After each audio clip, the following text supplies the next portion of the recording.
Well, good morning, good morning, good morning, Lupus Warriors. Anybody up out there? It's about 6:40 in the morning where I'm located. I'm an early riser. And so I said, well, let me try to schedule a time that works for me as far as filming a video. And why not early in the morning? I'm an early riser, so why not go ahead and do a video the first thing in the morning? So anyway, good morning, Lupus Warriors. I hope this video finds you guys blessed and doing well. Thank you so much for joining me. You're going to be joining me this morning for a cup of coffee and a video. Okay? Mm, delicious. Oh, I got to have my coffee the first thing in the morning. But anyway, I wanted to talk to you very briefly about lupus and inflammation. What is the correlation between lupus and inflammation? Well, studies show that inflammation is the number one culprit behind any disease. If it's heart disease, inflammation is involved. Asthma, inflammation of the lungs. Kidney disease, inflammation of the kidneys. If it's diabetes, inflammation, uh, laryngitis, inflammation, gastroenteritis, inflammation. So you get the picture. Inflammation is a big part of every disease. If you have a sinus infection, apart from the bacteria or virus that may be causing it, it's the inflammation that's causing you the symptoms and the problems. And so, we know that lupus is an autoimmune system disease, and I'm going to be looking at my notes here. I jotted down some notes this morning. And it's an autoimmune disease that consists of inflammation that flares up or fires up in different parts of the body, different areas of the body, or different systems of the body. And so that's why it's so important that as soon as you're diagnosed with lupus, that you start your treatments right away and stay on your treatments unless you're otherwise directed by your physician. Because delaying treatments or stopping your treatments abruptly can cause irreversible damage to the body. And so, what is the purpose of lupus treatments? Okay, what is the purpose of these immunosuppressive drugs? What is the purpose of us taking steroids or what other medications that we may be prescribed?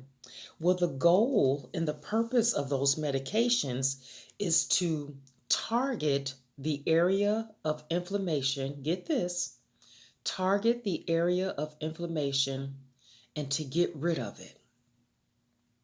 That is the purpose of the medications. And that's the purpose of any medication, to target the area of inflammation and to get rid of it. Just like antibiotics are used to target the virus, or, well, you can't use antibiotics for viruses. So, nope, I take that back. Antibiotics should only be prescribed for bacteria infections. So, what is the purpose of any antibiotic? To target the infection and to get rid of it. But in the meantime, that is getting rid of the infection, it's also cutting down on the inflammation that's being caused by the infection. Okay? Also, taking a pain reliever such as Tylenol, ibuprofen, Motrin, Aleve, an aspirin. What does that do? It targets the inflammation to get rid of it. What does a steroid do for example, prednisone? It targets the inflammation to get rid of it. So you guys get the picture I'm trying to paint here about inflammation. That's the correlation between lupus and inflammation. And so with treatment, ultimately the goal for your lupus treatment is to hopefully achieve remission. Okay? And so, what is remission? Remission is not having any symptoms or fewer symptoms for at least 3 years. And some of you out there, you may be in remission. Sometimes we know lupus it has its ebbs and flows, it's up and down. Sometimes I have periods of remission, but I've never been in remission for 3 years.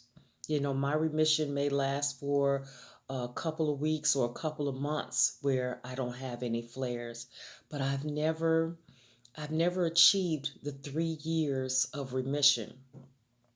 And so I had a question. What prompted me to um, do a little bit of studying about inflammation is that I found out as far as how do doctors determine what your lupus levels are.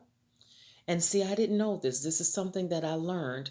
Um, there is no test really to determine your lupus levels, okay?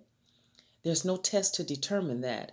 How your lupus is doing, how they determine where your lupus is based on your inflammation markers, which is, they can do a blood test, your inflammation markers, and your disease activity. And so basically, it's the symptoms that you're having, the flares that you're having, and what's going on, what part of the body that the activity, the disease activity is happening in. And so that's your lupus marker right there, inflammation and disease activity. So as you can see, lupus and inflammation go hand in hand. Inflammation plays a big part in, what's going on with your autoimmune system disease, whether it's Sjogren's or Crohn's or arthritis, whatever, autoimmune system disease you may have, whether it's chronic fatigue or fibromyalgia, inflammation is the markers and also disease symptoms. So I just wanted to pop in really quick this morning, have a cup of coffee with you guys. And I wanted to talk about the connection between lupus and inflammation. Okay? And so I'm going to take one more sip of my coffee.